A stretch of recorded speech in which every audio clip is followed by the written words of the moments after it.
What's up, guys? Welcome to this week's episode of Donnie Reacts. And I know y'all probably been wondering, where the fuck you been?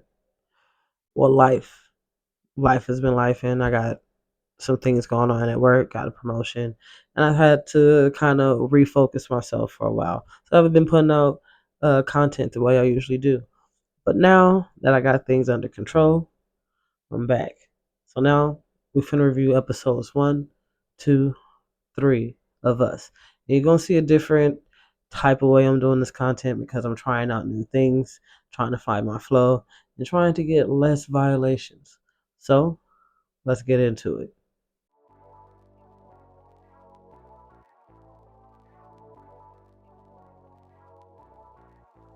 So we're reviewing us, and let's just say that the first 3 episodes is wild. So it all starts with Dorak.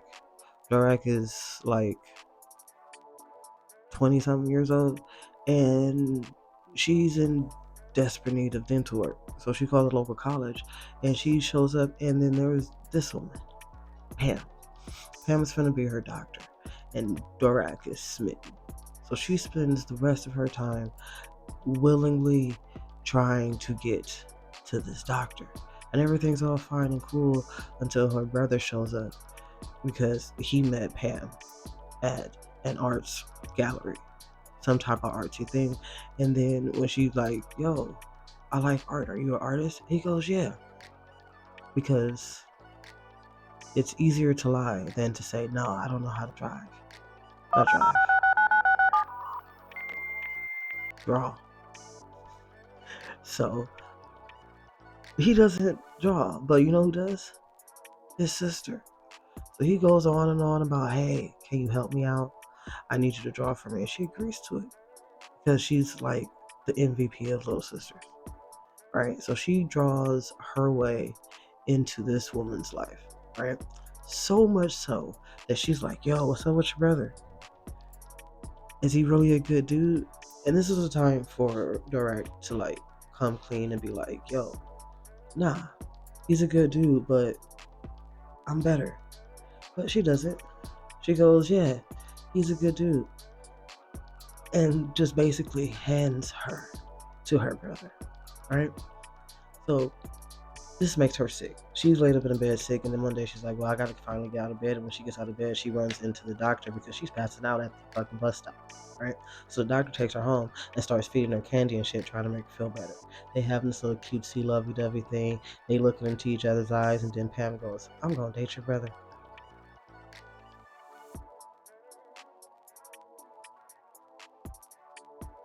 Why? Why would you say that? Y'all sitting there looking at each other, lovey-dovey, staring at each other, you feeding her candy and shit, and then you ruin the whole moment by going, I'm gonna date your brother. And why? Why is she dating your brother? Because you told her to. You gave her to him. And now you avoiding everybody like the plague until your brother makes you go have this weird ass lunch dinner thing with her. And everybody looks bored, and it's just so fucking awkward that I was just like, just moving on to the next thing, to where Pam is at that place the next day at the coffee shop talking to Dorak, all smiles and shit, right? And she's like, yo, what's up? And they sit there most of the day talking and shit. And then Pam's like, you want to go for a walk? And they go on this like romantic walk thing, right? And they go on this walk. And it starts to rain. And now Pam has to, pull the door out close. And they get this little close lovey-dovey thing. And they run it in the rain. Because that's what you do, right? So they get to Pam's house where they meet Grandma and Sis here. But can we pause for a moment to see how diabolical Grandma was for telling her not to fall because she was gonna put a hole in the ground? Like, why? Why did you? I laughed for 15 minutes.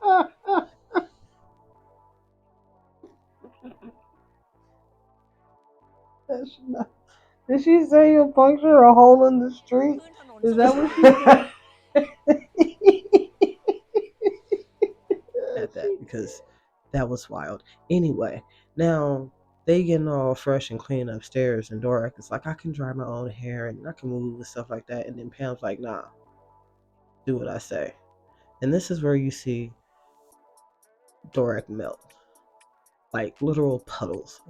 I guarantee it. But instead of following through with the puddles and the close lovey-dovey eyes, they have noodles and have dinner, and then she sends her on her way, and then that's when this tiny faced woman shows up.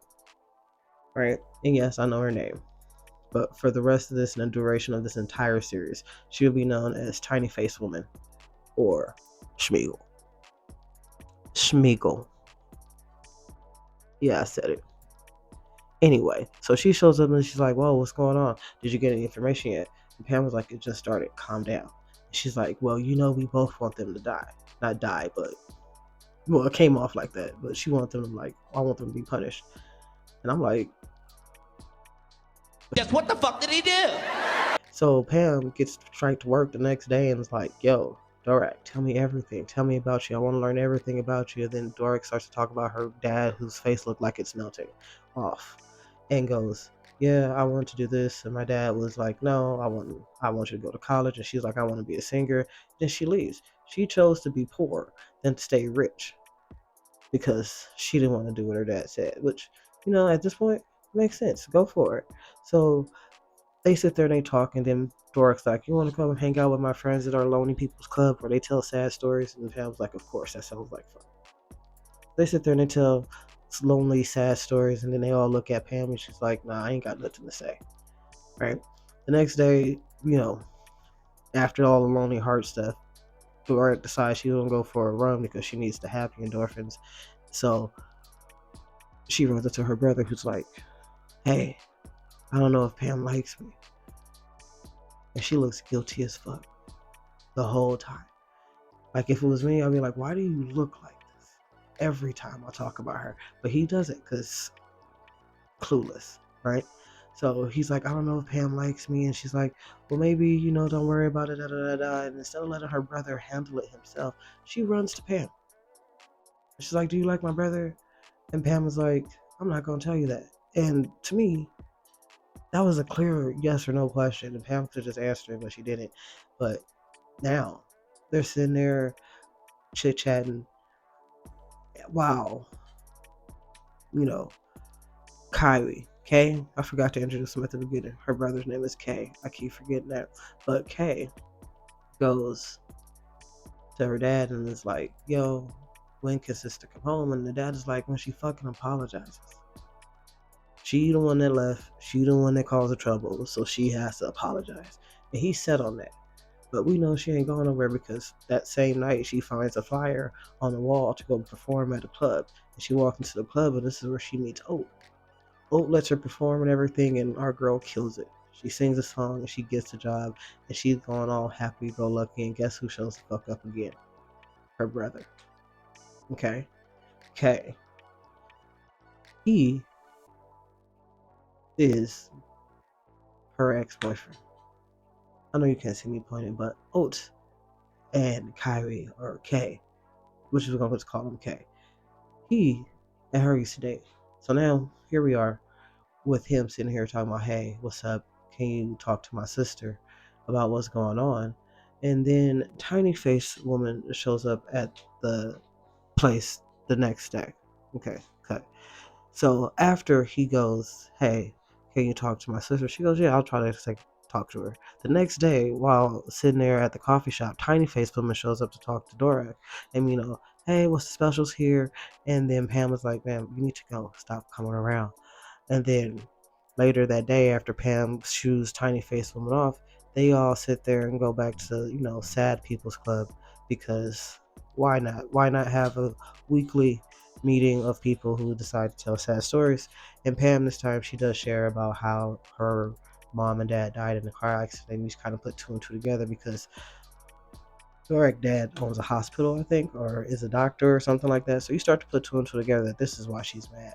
But after that, they all go watch Dorak perform, only to Pam.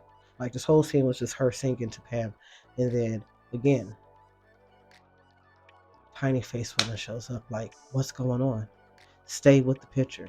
Don't be really fall in love with these people. Remember, we want them to suffer. So Get with the get down. Stop playing these games. And Pam was like, bet, I'll do that. And asks fucking K to be her boyfriend. He's ecstatic. He's ready to fly her out places. And Dorak is literally crushed. You can see it in her eyes. And she's like, damn, I done lost one. But has she? Has she really? So now she's moping around and shit. And her friends are finally like, yo, ma'am, we need to have a conversation. Are you okay? And she tells them a story about how, her brother is now with Pam. And they're like, but you liked her first. And then she was like, yeah. And they're like, well, why didn't you just talk to her first? And she doesn't really have a good answer, in my opinion, because this is how I saw her first type situation. But she didn't do that. And they were like, well, kind of have to deal with it at this point. So now, that same night, Tiny Face Woman is talking to Pam about how much she wants them to suffer. And if you tell me she don't look like Smeagol in this picture, you a fucking lie. Okay? So she's sitting here, she wants Pam to use Rag to just destroy the family. So you see where this is going. She's gonna absolutely play both the siblings. And you're like, well, what the fuck happened? What did they do? And you realize that they probably didn't do anything. So now, the next day, Oak goes to visit Rack. And Rack's like, what's up, Pam? Oak was like, yo, why aren't you going home? She's like, I'd rather be broke than be, you know, under the thumb of my dad. And me personally, I'm like, go ahead, girl, say that shit, because why? Why why do all that if you can make it on your own? And she chose to be broke than to settle with her dad's stuff. And Old is like, well, I can respect that. And then Pam walks in and she's like, what the fuck is going on here? Because Old is now rubbing on Rack's head, and then Pam walks in like, no, no touching, bitch. Don't do that. Don't do that. Right? And then Old is like, what's got your panties in a bunch? And then Dorak sees Pam holding Oat's hand. So Dorak grabs Pam's hand, and Otis is like, why are you touching her and not me? And then Dorak goes, shit. Has a full system reload because she doesn't know what to do. So she gets up and she tries to walk away, and her system hasn't fully rebooted, and she falls into Pam's arm. And then fucking Otis like, bitch, I see you. Right? So now they're all at Dorak's house because they stayed all day into the rest of her shift, and Oat drives him home, and Oat's like, where you stay at? And Pam was like, didn't I already tell you kick the fuck back? I know where she stays at. I got this. Go home. Right? So she takes her upstairs. They have this moment where they, talk about, hey, let's talk. And then she walks away. And what do you do when somebody walks away? You obviously rumble through their shit.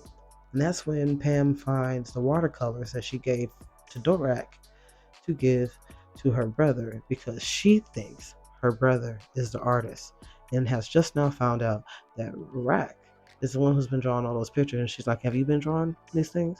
Then Dorak's like, well, yeah, I ain't got no choice. So now, the next day, Rack is sitting at the park on the bench, and Tiny Face Woman shows up again. And she's like, yeah, I've been here before. And Rack's like, yeah, tell me about it. I used to come here with my family. And then you see a video of her and her dad and her brother. And then you see the video of the Tiny Face Woman as a child staring on. And now you really get the picture. She's jealous. This is the face of a jealous ass woman who's drinking wine very wrong. She looks like a vampire who just drank on somebody who's anemic. But anyway, Rack's there too at the bar getting toasted, fucking bliss off of beer, and to the point where Oak calls Pam, and I'm like, why are you calling Pam and not her brother? Because I think that makes more sense for her to call your brother, because your brother is the person that's responsible for you, not just some random ass woman. So she calls Pam, and Pam is like, yo, What's up? And Rock falls into her arm. It's like, I'm so sorry. I love you and I love my brother and I love you both and I don't want you guys to be happy. I want you both to be happy, but I want to be happy too. And she just has this verbal diarrhea all over Pam. And Pam is like, ma'am, if you only knew. But she doesn't do nothing there because, she's respecting the establishment and the fact that she's in front of her boyfriend's ex-girlfriend, right? So she waits until she gets to her house and fully sticks her tongue down this girl's throat. And now they're sitting in the bed, making out, having a good old time. And the whole time, Belle is calling. Phone just ringing. And they just sitting there enjoying each other. Well, that was episodes 1, 2, and 3. We've established that this is going to be a wild ride of lies and deception and crazy shit. And I'm here for it. Well, until next time, enjoy the rest of your day, your night, your evening, whenever you're watching this. And remember, lock your doors.